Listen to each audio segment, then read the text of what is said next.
Hi there, Glocal Citizens. Welcome back to the podcast that inspires a borderless mindset around manifesting a new world. I am your host, Florence Adu, coming to you from a whole nother place. Well, I'm still in Ghana, of course, but I've never been to this particular area of Accra. Well, kind of not. But anyway, it's a beautiful day in Accra, and I am sitting with a gentleman that is like a breath of fresh air in the midst of the dusty skies that are around us. So let's get right to it. He is an architect, an artist, a designer, a photographer, a multi-faceted creative, and I say an all-around Renaissance man. We're gonna get more into exactly what that means in our conversation, but I wanna welcome him, Robertson Ahomka-Lindsay. Welcome to the podcast. Thank you so much, Florence. Yay! That introduction, thank you. I feel I can hear the drums rolling. Right, exactly. We're keeping it kind of simple, but not too complicated. Yes. So we are here, and the first question I always like to start with is, where are you from? Where are you local, and what is your craft?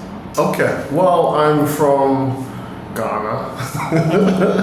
I'm Fanti. Our origins are in Cape Coast, Elmina. Originally, my family also came from Ofutu. Okay. Yes. Okay. Yep. Mm-hmm. And reside over in Domi, which is Greater Accra. Mm-hmm. The place that I've not really been to, but this is the first time really being here. Yeah. Yes, it's not far from Korbanya. Yeah. I say it's just north of Achimota. Yes. Right? Yes. Northeast-ish. Yes. Northeast, sort of go Achimota, northeast, Domi, and there's Korbanya. Yeah. Towards the yes. Yeah. So it is actually central. I mean, is it not central? It's the Greater Accra region. Yeah. And yes. Still. Yeah. Greater Accra is still growing. I know. It never stops. I know, right? Yeah. Yeah. Okay. So that's where you are from and where you're local. What is your craft? My craft, architect by profession, but I also have other vices. That's why I came with the multifaceted creative. Sure. I found that architecture was all-encompassing and something that incorporates my full creativity. So I like to draw. I'm an artist as well, draw paint, and also photography. But the interesting part is I always used to kind of just brand it as, okay, I'm an architect, there's different things that I do, but that was it. But it took a specific time where I acknowledged the different skill sets that I do have.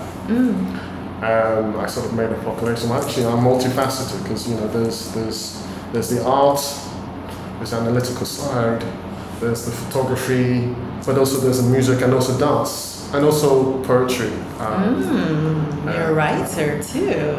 Yes. Okay. A bit of a writer, a bit of a poet, but and philosophy, and so for me it's all part of the same creative pool, and it sort of connects myself and understanding that actually that's myself. I mean, so quite easily I'm also I'm saying verse to say I'm an architect, but I can still say in some conversations, I'm a photographer, or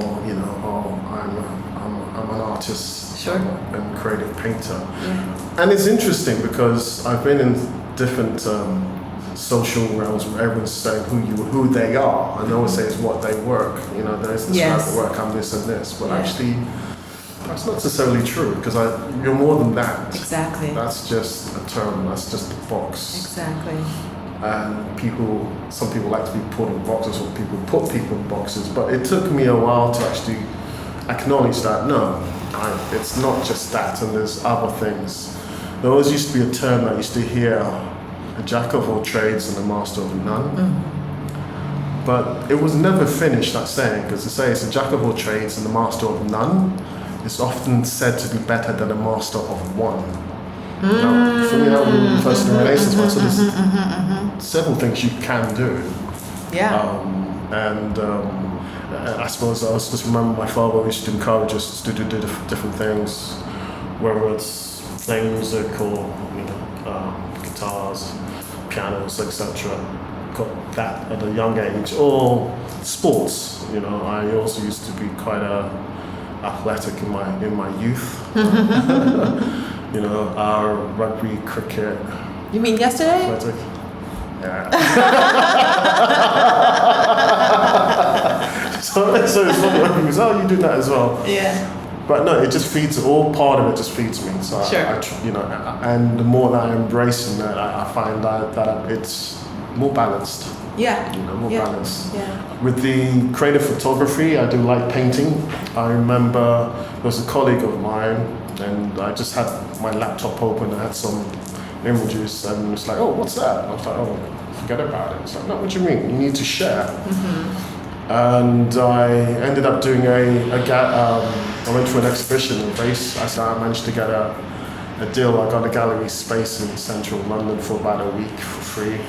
Okay. Because they were looking for somebody, and somebody had just bailed out and had to fit in slots. I had like 20 of my pieces, and I kind of showed from that. Wow. So I gave them a talk about what it was, and you'll see some of my imagery, but I take light that comes from a source, whether it's also a building or stock light, and I draw with it, like calligraphy.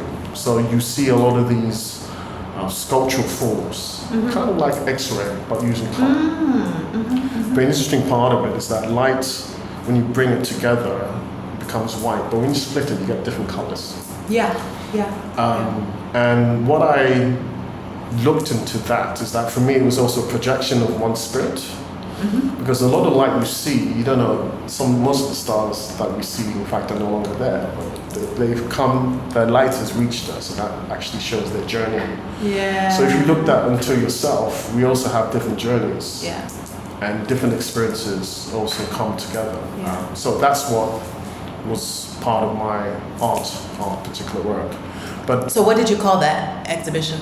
it was actually a light journey, expressions of light, and it was, for me, it was my first. It was like a challenge actually, because I was like, I didn't know how people perceived it, but I was really edified by how what they were describing and how it touched them. Some people, and that's the beauty of art. Yeah. And I like to sometimes be a fly door. I'm the artist, and hearing people describing. Sure. I heard there's a few people from the architectural profession had come and said, oh yeah, I recognize this, maybe it looks like computer manipulation, you do this, permeabilities go around. And when I was also kind of expressing how I did it, they're like, oh wow, it looks like what we do using generated computers to do it. But I said, no, that's basically a technique that I use with the camera. To build, like, oh wow! But I'll show you. Sure, we'll have links in the show notes, so people can kind of get a sense of Robert's that. So that's in terms of my craft. So that's one aspect. But in terms of architecture, so I have over 22 plus years, or I forget how many years of experience with that. So I've worked on particular buildings over in UK, also in Ghana. Such as worked at T1 airports, Heathrow Airport, Terminal 1. Oh, okay. So 5. for those, so T1 is the first terminal. Yes, it's the first terminal. Yes. Interesting enough, because I remember some of the bits that I've worked on, and now they've changed it. So I was also working for a company that was demolishing what I had done many years back. Wow, yeah. Because the expansion is there as well. Sure. Worked on T5 at the time. Oh, okay. Yeah. Okay, so this is now, so in London. Let's take a step into your architectural annals. Okay. So first of all, let's understand. That is, as you said, kind of a source of your creative self, because it was you were able to merge all of those, kind of tangible interests in art, right, as opposed to like music and all those. Yes. And so you mentioned that your father encouraged you to try many different things. Yes. And a lot of my conversations with Africans is that the parents are like, oh, it seems like he would have encouraged you to just be the architect and not explore these other things necessarily. So how did you land in architecture? I think you kind of alluded to it, but how did you land in architecture? And then how did you then grow into a seasoned professional? Interesting, because I suppose my father was a maverick of his time, although he was still like West African parents. It's even a lawyer. Lawyer, doctor. So I came from maybe an engineer. Engineer, yes. Yes. But I came from a big family. I had 3 brothers, 3 sisters, and also myself. an older sister becoming a doctor or whatever, become a lawyer. So certain things are really kind of picked out. But Sure. I fell into architecture. I say fell, no. I fell in love with architecture since the age of 9, and that was actually whilst I was at a school over in the UK. It was a boarding school in Bristol, a place called Clifton College. Say the status names, but it was in this town called Clifton, Bristol, overlooking the Avon Gorge, and it had a lot of the old Edwardian buildings. But what I admired with that, it was understanding environments, it was understanding the community, and I was like, okay, this is something that's outside of yourself. Mm-hmm. So whoever had designed that has the ability to affect people's lives for the better or to the worse. Mm-hmm. And that's quite a heavy responsibility. But I was drawn towards that because I understood that we are more than a sum of our parts, and there's things that we would like to used to leave out. So it was that age, and it was at the age of 9 that I kind of understood that responsibility. And of course, from there, going through the journey of making it and going through, that's part of the story. But that's where I acknowledged what architecture was for me. Yeah. So going through the education, it was interesting because part of my story was from how we landed in the UK. Right. We were, refugees. We were refugees because you were asylum seekers. We were asylum seekers back in 81, the coup when Rollins, my father had different associations, so we were. People were looking for my father, etc., plus us. But the difference is we were already in the UK at the time. Sure. So it's how. So did your family? So it didn't happen like in a day that it happened. So there was a process. People understood that things were changing. So was it that your family understood, and that's you left before your father left, or what was that time period like? It was a few years. We actually left for the UK first. Okay. I have an older brother I have an older brothers who were twins. Okay. James and John. And we went because John at the time had some ailments. He was partially blind and so forth. So we went to the UK to seek. Sure. In terms of better medical care and so forth. And that's also why we're also there. Mm-hmm. So understanding what's happening in Ghana, there's still things changing, but we were there. Got it. Anyway, so we were kind of already there. Yeah. Where, in terms of seeking sort of asylums, back when the coup was happened, my father happened to get out while sort of being pursued by particular soldiers and being wanted. He managed to find his way through, and I think there's an interesting story where we had the soldiers come to the family house and saying, we're looking for Mr. Robertson Ahomka-Lindsay, and he's the one who actually opened the door. Because what he told me is that he had one of his old friends gave him a phone call, and he picked up the phone, and the friend was just talking extra long. It's like, why is this person talking? Something's not right. So he put the phone down, and as he's walking out, so the soldiers coming. So basically, the friend was trying to keep on the phone while the soldiers were coming. Wow. So he was on his way out, and he saw the door open. He's like, who are you looking for? Mr. Lindsay, this is a family house. There's lots of Lindsay. Come and have a look. And then he was pursued, continued to. So they didn't really know who they were looking for. No, they hadn't. They didn't recognize him. Sure. Our father was quite quick enough to gauge something was not right. But on his way out, it was actually, we had a house help and kind of pointed out, no, this is the one you're looking for. Uh-huh. But at the time, my father was already in his car, and the soldiers were kind of coming out with the guns, but he was about to sped off. He said, no, if I do that, I'm just going to shoot the car and I'm going to die. Yeah, so right. He says, so it's something done just to drive very slowly. So the soldiers were still talking to him while he was coming towards the road edge and the side and so forth. And by the time he was getting to the junction, the soldiers realized, their vehicles, they're going to go run to the vehicles, come back up. By the time my father just put his foot down, turned left in essence, and then kind of went the opposite way. Yeah. And he found his way out of the country by basically going to the extremes, went towards the beach, and literally was kind of going out towards Ivory Coast. He got out. Wow. Yeah. Wow. And that was in Accra. Yes. Yeah. That was in Accra where that happened. Yeah. And for him, he was also an Nkrumahist. He was quite close with Nkrumah, and part of the training had been given was like just to keep like an open ticket in your pocket and certain fees so you could get out quickly. And that's how he actually got out. And made it.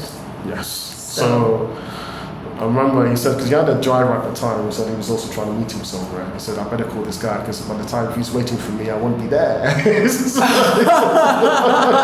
Thoughtful, even at that time. Wow. Yes. So that's how we were. In the UK. Got it. And it's interesting, although you hear this, my very strong British accent, but when we were in the UK, my father, even though I was quite young, because I basically left like, at 3, 5. Sure. But in our house over in the UK, he didn't want us to actually speak any English. Okay. He didn't want us to don't speak English. Sure. Still very much a Pan-Africanist and very much proud of Ghana. Yeah. So initially, we kind of picked it up through kind of television and high school. And then later, because obviously the school that I mentioned, you had to study it. Yeah. School, and speaking. So that's how that had come. But I love that he, made your household a Fanti speaking household, because I don't speak, because that wasn't my household. So yeah, kudos to those parents who were very prideful and nationalist about there. I mean, he was, buddies with Nkrumah, so there's no way that couldn't have been the case. Yeah, no, that's true. Yeah. Also a champ on that time as well, which is part of which I know you when your introduction, I have quite a long name. I know this. Sure. Okay, well, so since you mentioned it, please bless us with the entire name. Yeah, so the acronyms of all my names is shortcut to RECALL. What that stands for is Robertson Ahomka-Lindsay. Okay. The Ignatius part was actually I got from my father's close friend, which was actually a champon. Okay. All right. K, Tuesday born, Kobe. Sure. I'm actually part of the Lindsay. Yeah, so is that the O? What is the O? Okay. Orleans. And the Ahomka is my father had wanted, he had changed, added that to his name. And he got that as a nickname. Basically ran from Cape Coast to Accra non-stop. Oh! Not basically, he did run from Cape Coast to Accra non-stop. 15 hours and 30 minutes. What? Recording. And then he joined the stadium in Osu. He joined with some event there. He joined that and he won that. So I thought that was just all the joke. But I had all of his friends when we came here actually tell me this is what your father had done. And it's in the archives. Wow! So that's where the Ahomka comes from. There's so much rich history in this conversation. I'm loving it. Yeah. So having a father like that, he was encouraged us just to understand that we are our own architects of our future and our destiny, and to understand that with moderate living and good understanding, we can achieve more. So there's a lot to understand. I'm still trying to kind of push forward to that, live up to that. So. Yeah. Relating on to my craft, so I felt that in architecture, that's what I would be able to contribute to. Had done that also in terms of for the UK, working with other projects, as I said, this Heathrow Airport I worked on. Yeah. Terminal 4. So let me stop you there for a moment. You came of age, I mean, the UK is a different place, and I've spoken to different people about, being a Black architect in that space. So working on, I'm sure you worked on many marquee projects. Like, what was it like being in that industry, which is pretty much a very white British industry? What was it like? It's very much, in those days, it's always changing. It was, how can I put it? Being one of a few Black people, if not the only person who's in the practice, and the other people who were in the practice were cleaners, and the cleaners were Ghanaian. Exactly. And also, you're actively glass seeing, understanding that you may be doing quite a bit some of the work, and certain associates would go and be the front. Exactly. And see certain clients, but it would be you. I remember in a practice. I was working on a master plan at the time, so over at Stanmore, and I had just done some sketches and massing. And I'd done it with the associate, and we went up to the client, And he came back and guess which one they liked. And, he said, I could tell. Like, it was wine, basically. Yeah. So, we developed it further on. And, I remember at the time we had I think it was the CEO of the company had come speaking to Socia. One associate, and also actually it was one of the directors at the time. He goes, I like what you've done with this master plan, and can you explain further? So this is me midway, because at the time I was looking at making a physical massing model, and I'm hearing this director speaking to the actual CEO about how he had done it. I'm like, no, you didn't. He didn't acknowledge. I'm the one who actually developed, and I sketched it out. He didn't even say, Robertson had done that. So I'm like standing around like, my T-boy or something, literally. So, right. So no, there were examples in those times. I mean, early 2000s. Actually even kind of late 90s, early 2000s. Yeah. Of how you were perceived. Right. Very much, and it's like, there is active blocks that you saw, from practice to practice, and even first thing I used to get is, I used to come in, Robertson Ahomka-Lindsay. Is Robertson your first name? Like, yes. And then when I used to say Lindsay, I said, is that your surname? Yeah, because it used to kind of clear, because in UK sometimes Lindsay's like first, and right. It was known as Robertson. Yeah. But even the perception, especially being able to articulate in itself, is like, sure, I'm in the room because I deserve to be in the room. You haven't opened the door for me to come in. So they would also describe you where you have your white counterparts, who is equally as versed, but they come with enthusiasm. They'll say, this guy's, he's passionate, he's enthusiastic, articulated. You come with the same veins, no, they think this one, this guy is antagonistic or arrogant, but it's like, that's just because you see myself, my physicality first. One, that's what you see, and two, then, you see the color. I say it's changing, but it's, the profession itself is still one of the last to completely change. Although currently in REIT, what there is, we do have the Black President, or the Royal Institute of British Architects, which has been a first, and this year has been quite solemnous as well, because we had prestigious awards given to black architects. Sure. So David Ajay is also one. Right. But in reality, we'll see what actually happens, because at the same time in the UK we had our first black chancellor, Kwesi Cotton, and of course we know what happened to him.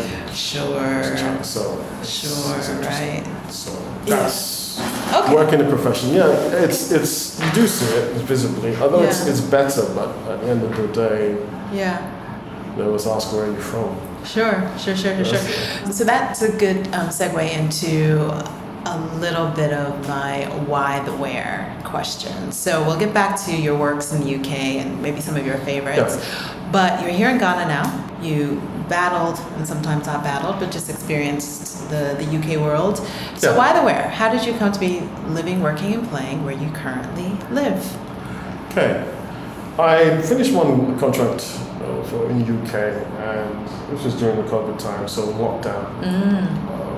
I know it was a very troublesome time for a lot of also people, but interesting enough for myself and also my wife, it was a time of reflection. We actually had so I don't want to say like a good lockdown, but it was a different time for us to touch with experience and really reevaluate how life is, because what happened showed really it doesn't matter who you are, what you have.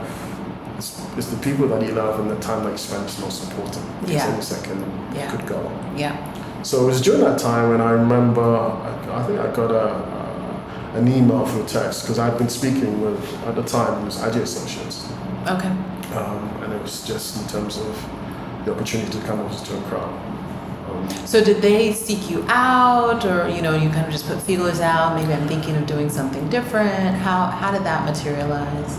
In London, I was also, because I'm one of the co-founders of an organization called Paradigm Network, which is an organization for Black and Asian architects, professionals in the built environment, and we kind of foster in terms of equality and so forth. So activism.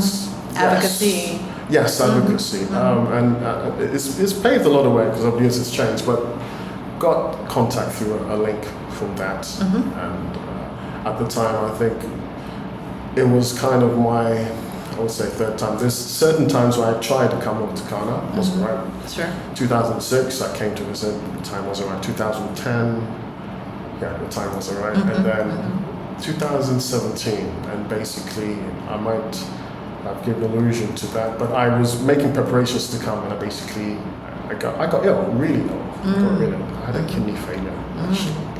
And so looking at the fact of me having that and coming to Ghana, I said that's not a possibility. But I was lucky I made full recovery. Right. So when this came along, I'm like, okay, that was something. And so timing is everything. Yeah, timing is everything. Had a short interview with David, and I came over here and was still working on at the time, well, it's working on the National Cathedral. I'm not sure. Say it again. Say it again. It was National Cathedral, but it was really. What he said, folks, is the National Cathedral, which has some contention.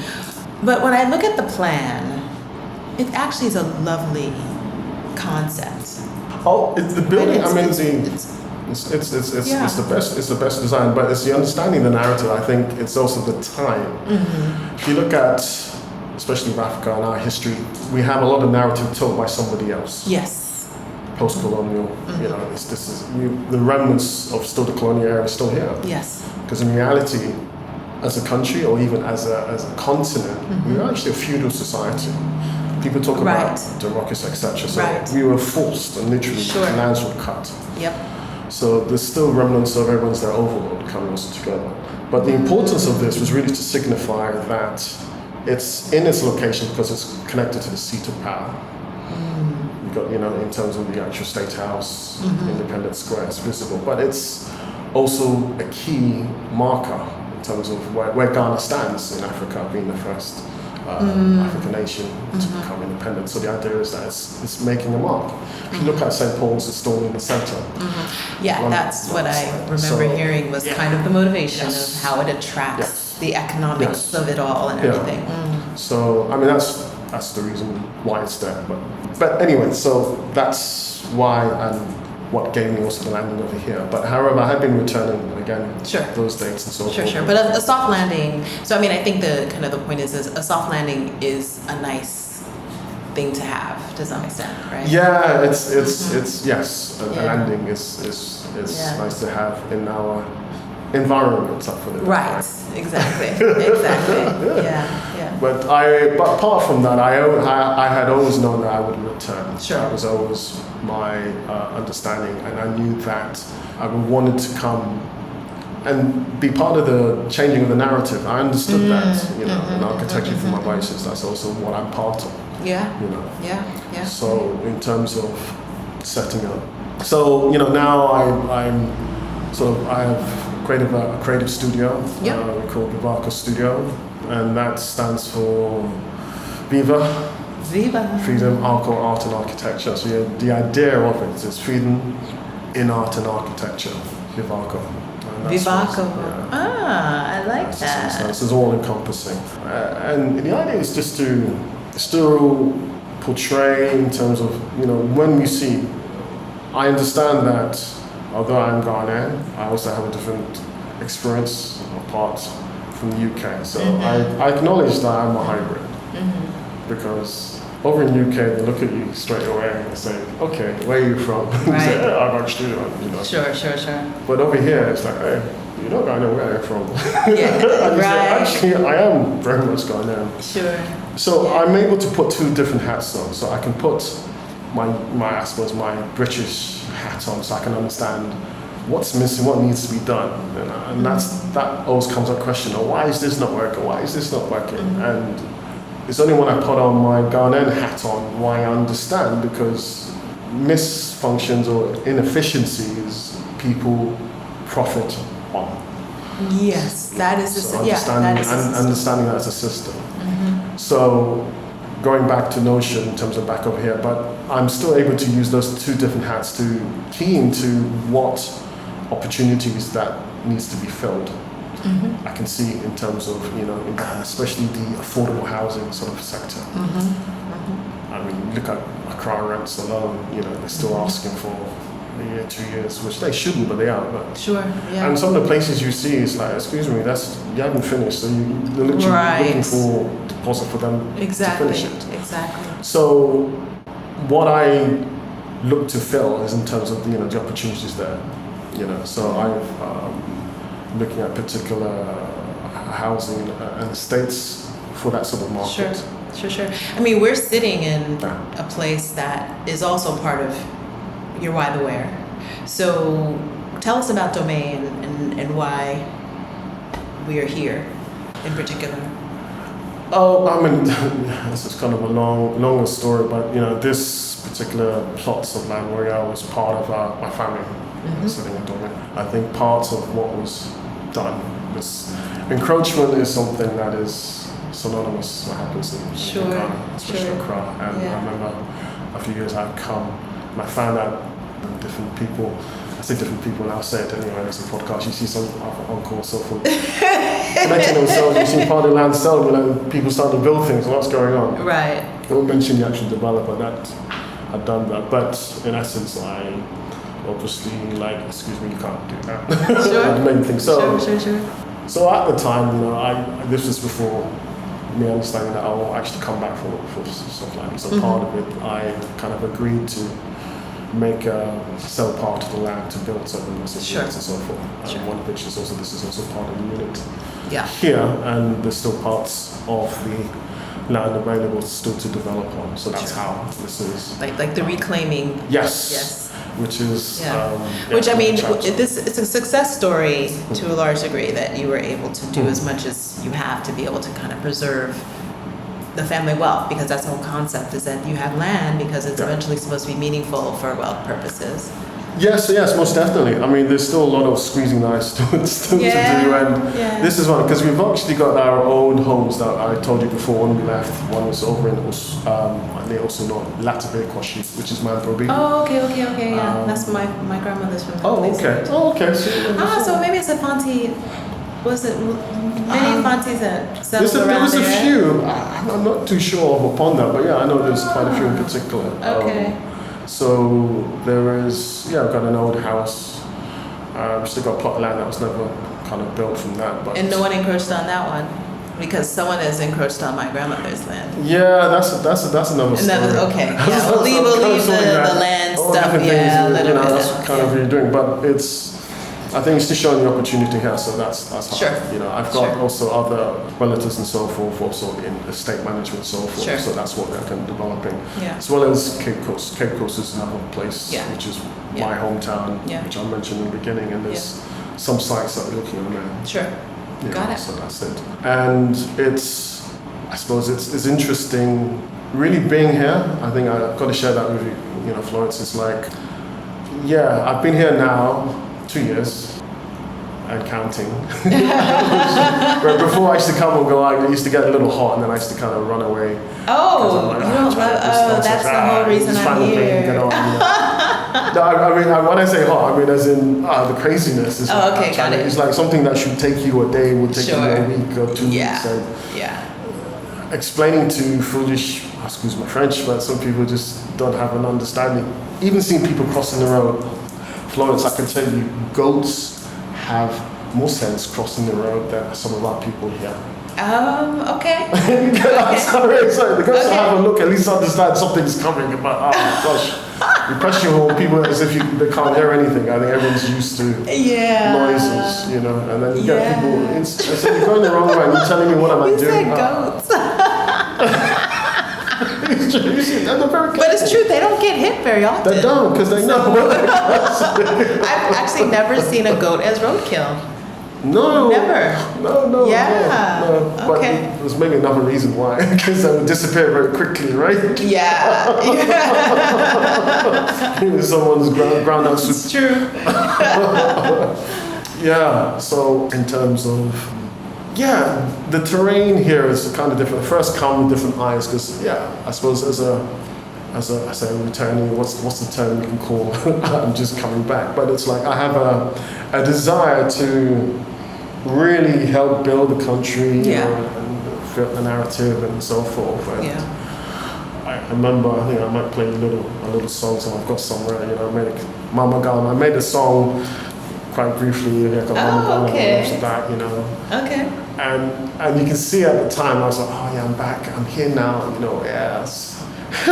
2 years down the line, Florence, so I don't know if I made that song. I'll probably have to change it. Oh my God. Just a little bit so, because you come with the full intentions of really what you have, and then you're hit with certain barriers. Generally, even getting the utilities, getting your electricity, so I mean, somebody's always asking for some other funds. Even when they see you, you know, and you can see how you can start to be desensitized, to be honest. Because, you know, it's like, for example, you see people begging in the streets, and you know, have hearts. And I remember I used to have lots of different change I used to keep. But before I go to the next traffic light, all the change that I've been saving is finished. Right. You know, and then you see the same person saying that, and then you realize, hey, this person is doing something. I see him in KFC or whatever. You know, and you hear lots of different stories. But however, you know, I still have my heart. But it's been an interesting journey. So, you know, there's that, and then there's a resilience, because you see people coming, because everyone has the story as well. Right, you know, exactly. Being here, everyone has the story. And you see how some of their stories, the harder the story and more you fall back, that's their marketing. Because once you're hooked on that, and what you don't know, they also do, as they also do, you know, all people want to understand how life is, but there's other people that are also hoping. So they just get 5 of those. You get more than one, then that's their income. Exactly. I'm not saying it all happens. But I'm also mindful that I know that there are some people with different hearts. So the question is, what do you do? Who do you help? But I'm not a believer, but I always feel led in terms of, you get an intuition about who's being genuine or how you can help. And anyway, I'm certainly giving back some of the things, but it's different when someone's always knocking on you.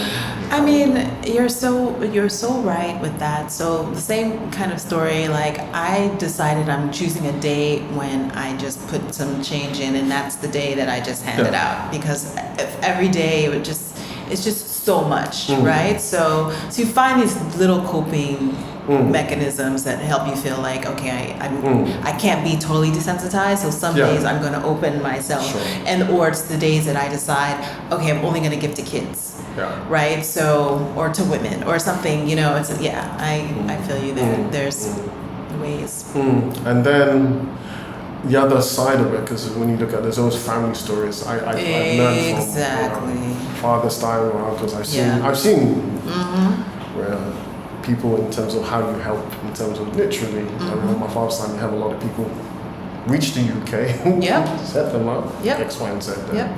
You know, and sometimes where it comes out, like, oh, I didn't ask you to help me.